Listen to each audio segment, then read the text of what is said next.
Amigos, ¿qué tal? ¿Cómo están? Bienvenidos a nuestro programa Andina al Día, hoy 17 de junio del año 2024.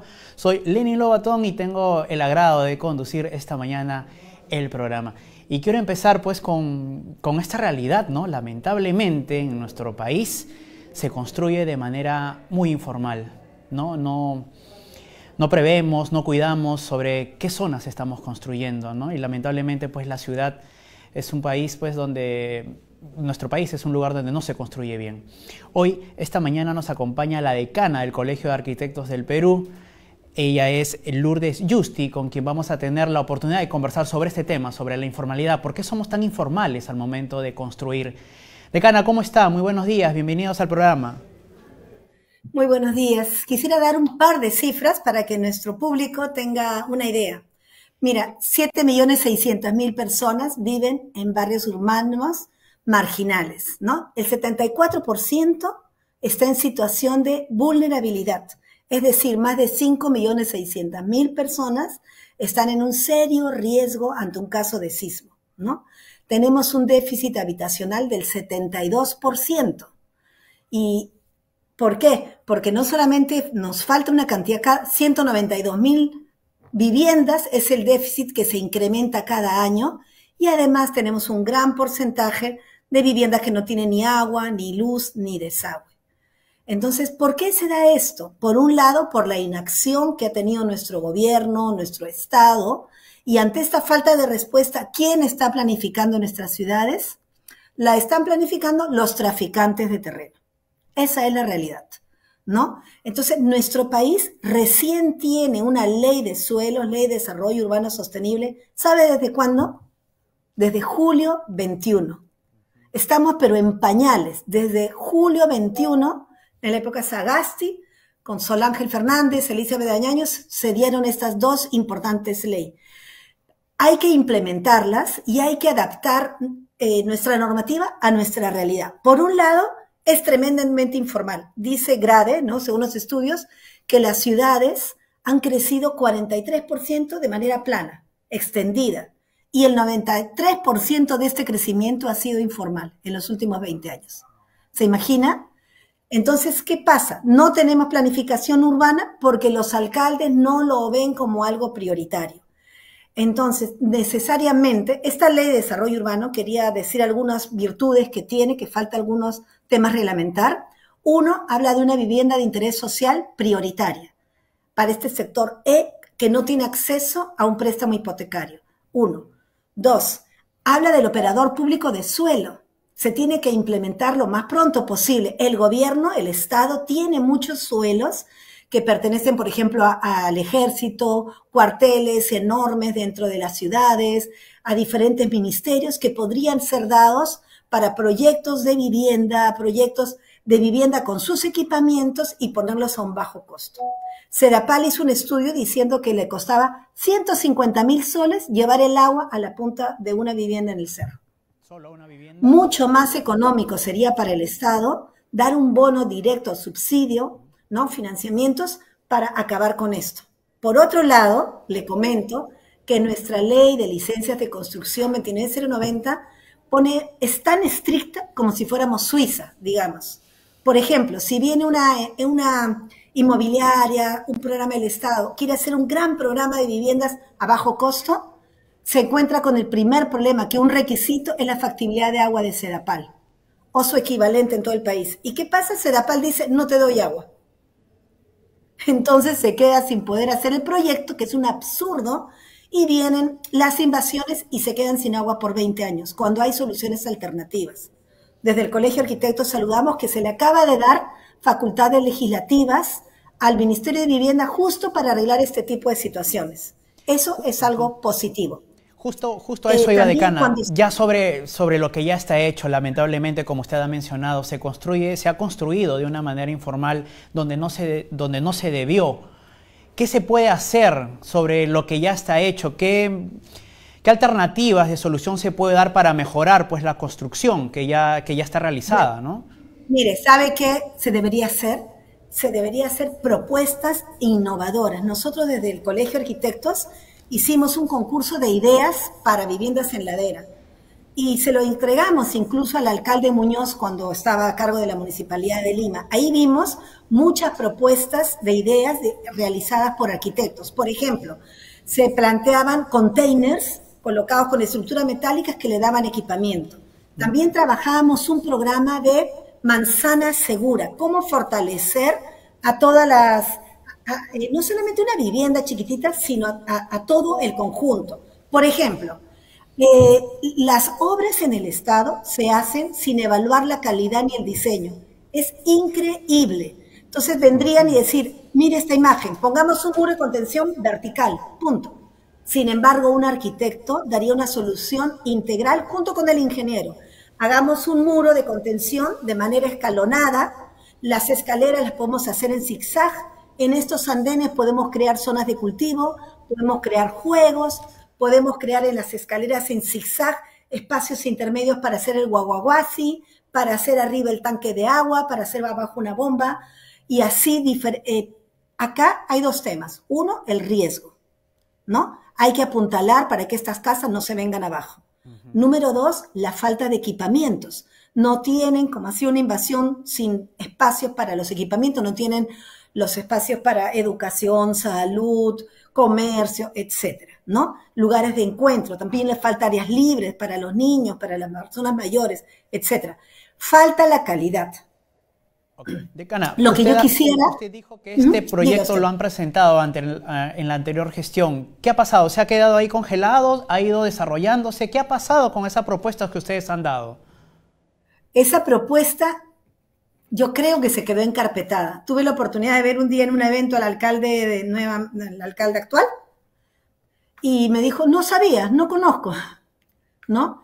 Entonces, miren, el Colegio de Arquitectos viene impulsando un cambio en la ley de contrataciones del Estado donde se evalúe la calidad del proyecto, el diseño.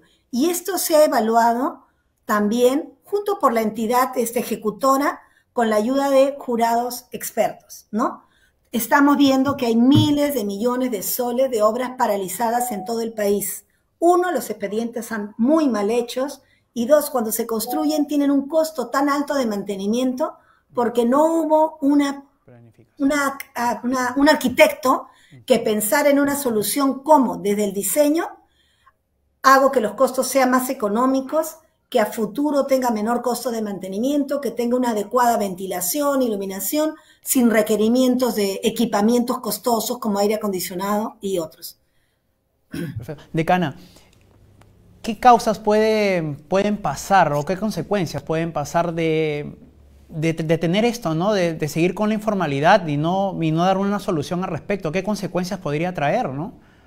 Mire, por ejemplo, voy a volver a la Ley de Desarrollo Urbano Sostenible. Tiene que salir un reglamento, el quinto, donde hayan penalidades a las autoridades que no cumplen con su labor. Por ejemplo, si se invade una zona, ¿no? Si se invade, o sea, se debería decir basta ya, una línea roja, se acabaron las invasiones y de inmediato actuar. Pero ¿qué hacen los alcaldes? Se vienen las elecciones y siempre ellos mismos son los que los llevan, se coluden, a veces, digo, las malas autoridades que abundan lamentablemente, se coluden con policías, con el Poder Judicial, y eso es las noticias que vemos a cada momento. Entonces se debe ser más drástico con este tipo de autoridades que no cumplen con su labor. Uno. Dos, los planes urbanos deberían ser obligatorios y tener un financiamiento en el proyecto, en el plan anual de las inversiones que aprueba el Congreso. Actualmente, miren, creo que cerca del 17% nada más de las municipalidades tienen un plan urbano. Y en este plan, como en Medellín, siempre pongo de ejemplo esta ciudad, que era la más violenta del mundo y ahora es un ejemplo premiado a nivel mundial en urbanismo y la calidad de vida a sus pobladores. Entonces, ellos ya tienen clarísimo, hacen su plan urbano, dicen cuáles son los proyectos más importantes y alcalde que venga lo debe respetar, punto. No que se me ocurre hacer un puente volando, se me ocurre hacer unas aguas con figuras romanas, el monumento al choclo. Lo primero que debería hacer al alcalde es esto que vemos. Y para ello hay que ver las mejores soluciones. Para eso estamos los arquitectos. Los arquitectos estamos formados para dar soluciones integrales que contemplan no solo el diseño, sino también la solución estructural junto con los ingenieros. Entonces se podría hacer, yo haría y convocaría, ¿no?, a una tormenta de ideas, a un concurso de ideas y anteproyectos para ver soluciones y abocarnos a proyectos piloto, que luego puedan ser desarrollados, impulsados de manera sistémica. Y ahí quiero tocar un punto bien importante, si me permite. Sí. Nuestra ley actual de contrataciones prohíbe que un arquitecto que gane un concurso de ideas, que gane un anteproyecto, sea quien lo desarrolle después en el expediente. ¿Y por qué? Debe ser el único país del mundo. Nosotros acabamos de tener una reunión, bueno, muchas reuniones con las entidades del Ejecutivo que tienen poder de decisión, y el grupo que está trabajando en el Ministerio de Economía ya nos ha dicho que en el nuevo planteamiento, el nuevo reglamento de la próxima ley que saldrá, ya lo están planteando. Lo que queremos en nuestro país es soluciones, y para eso estamos los arquitectos. Decana, pero a ver, vamos a ser francos, ¿no? Cuando uno construye, digamos, una casa, vamos a partir desde ahí, ¿no? Confiamos solamente en el maestro de obra. ¿Cómo hacer para incluir, y usted lo ha dicho, ¿no?, tanto al arquitecto como al ingeniero? Porque a veces uno dice, uy, contratar a un arquitecto o un ingeniero sale más costoso, ¿no? Y solamente confiamos en el maestro de obra. Con lo que usted me ha dicho, es decir, si yo quiero construir, obviamente necesito yo la participación de estos dos profesionales. ¿Cómo hacer para cambiar esa idea y que la gente empiece a construir con la participación de ellos, ¿no? Sí, es cierto, el arquitecto es considerado como un artículo de lujo. A veces ni siquiera saben para qué sirve, ¿no? Exacto. Entonces, mire, por ejemplo, en esta ley, en la ley de municipalidades, en la ley de licencias, dice que las municipalidades deberían tener proyectos de vivienda gratuitos para sus pobladores. Entonces, por ejemplo, si nosotros ya sabemos, por decirte, soy la municipalidad de Villa María del Triunfo, San Juan de Miraflores, San Juan de Lurigancho, y ya puedo saber más o menos las características de suelo, puedo tener soluciones para ello. Y ahí sí también digo yo, un mea culpa, como colegio, podemos ser más articuladores, porque incluso el Ministerio de Vivienda en anteriores gestiones ha publicado libros en los cuales se plantean soluciones de diseño de vivienda, ¿no? Estuvimos haciendo el anteaño pasado, un estudio junto con la Universidad Católica, Manzana Segura, y viendo cómo se desarrollan estas viviendas. Se desarrollan, como bien dice, con el maestro de obras, un cuartito, luego otro cuartito, luego otro, luego viene la nuera, se casa, rompen sin que se dé cuenta la suegra un día un pedazo del muro, hacen su escalera, luego se casa el otro hijo, hace otra escalera, y es un diseño donde se desaprovecha y están cada obra poniendo en mayor riesgo estructural la vivienda. Exacto. Entonces creo que sí hay una campaña, por eso es que es tan importante los proyectos piloto, para que se vea, mira, mi vecino lo hizo, qué bien. Estos proyectos que donde la gente vea, ¿no? Y de pronto también hacer proyectos que puedan estar a muy bajo costo, ¿no? Nosotros como colegio, le cuento que hemos estado participando en las ferias, Expodeco y otros, y trabajando, y siempre tenemos un puesto donde nuestros arquitectos dan asesoría gratuita para que los pobladores sepan para qué sirve, exacto, cómo regularizar, cómo llegar a registros, y les cuento que tenemos colas enormes, sí hay mucho interés, pero es algo que está muy incipiente, muy incipiente. Decana, ¿estos proyectos son a nivel de una sola vivienda o a nivel de una manzana, de una urbanización? ¿Estos proyectos a nivel de qué son? Bueno, el Ministerio de Vivienda publicó un libro justamente que hizo proyectos de vivienda, ¿no? Viviendas unifamiliares con crecimiento a 2 o 3, ¿no? Lo que nosotros necesitamos impulsar es densificar un poquito más la ciudad, ¿no? Entonces, ¿pero qué pasa? Por ejemplo, una familia vive y luego ahí van a estar sus hijos, ¿no? Entonces, lo ideal sería, pues, que tuvieran capacidad, pues, para 3, 4 pisos, ¿no? Pero, desde el inicio, hacerlo con las bases estructurales y bien construido para que luego pueda soportar el peso de esta nueva edificación y con un buen diseño.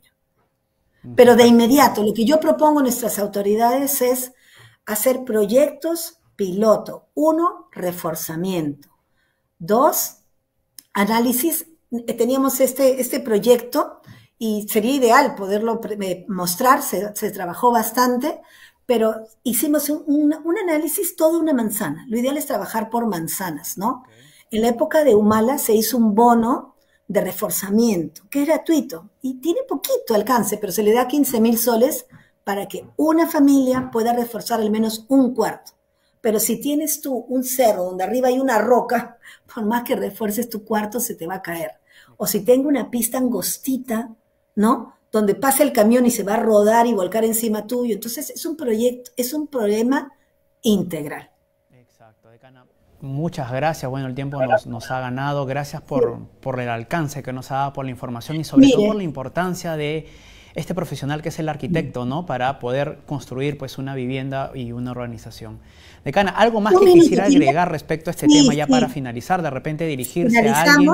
Por favor, las cámaras son todas suyas. Estamos en la semana, esta es la quincena de aniversario, 62 años de creación del Colegio de Arquitectos y también Colegio de Ingenieros.